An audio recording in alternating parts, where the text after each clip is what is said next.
Bonjour chers amis. Alors, regardez bien cette pancarte et respectez. Alors biodiversité, je suis pas d'accord, le bio est bien de trop ici. Il faut savoir que dans les années 60-70, on obtenait environ 35 à 45 quintaux de blé à l'hectare suivant les régions. Maintenant, on va passer 90 quintaux un peu partout.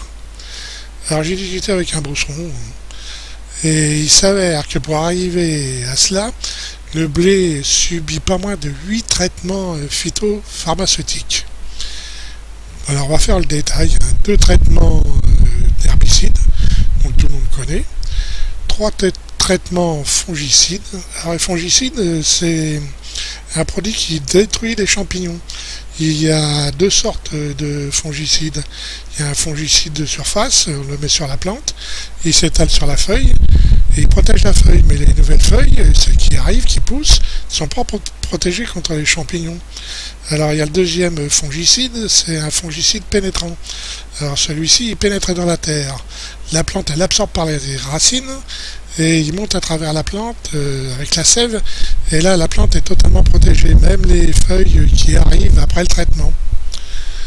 Là, c'est encore un truc qui est particulièrement néfaste parce que il faut savoir que le champignon, ce que vous ramassez, c'est le fruit du champignon. Vous coupez en rondelles, vous le mettez dans l'omelette. Mais le champignon réel, c'est le mycélium. Et il s'étale dans le sol. Il fait comme une sorte de toile d'araignée. Et il aide les racines à dissoudre les oligo-éléments pour que la plante les assimile. Et celui-là, il en prend plein la gueule quand il y a des fongicides dans le sol. Ensuite, il y a le régulateur de croissance. Alors ça, c'est un truc qui est particulier. Ce régulateur de croissance, c'est de la phytohormone. C'est-à-dire ce sont des hormones de synthèse. Les chimistes ont synthétisé artificiellement des nouvelles molécules et elles activent donc la force de la plante, la pousse de la plante et aussi les racines secondaires et adventives. Et ce sont celles-là qui récupèrent les sels minéraux dans le sol. Alors naturellement, maintenant le champignon il n'a plus usage. J'avais entendu parler de ça quand j'étais à l'école d'agriculture, on utilisait de l'oxine de synthèse. C'était un truc pour faire du bouturage. Vous coupez un bout de votre plante et puis vous mettiez de l'oxine de synthèse et ça stimulait la plante à produire des racines. Elle s'enracinait. Voilà, il y a des trucs comme ça. Bon, alors ils mettent de l'azote et puis après des traitements insecticides. Alors ça c'est pareil, hein, les insectes carnassiers sont en haut de l'échelle, comme pour n'importe quel genre d'animaux.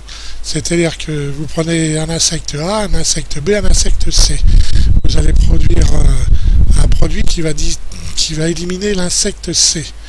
L'insecte C va disparaître, donc le B qui se nourrissait de lui va disparaître, et le A qui se nourrissait du B va disparaître aussi. Vous voyez, ça dégage, c'est ferme.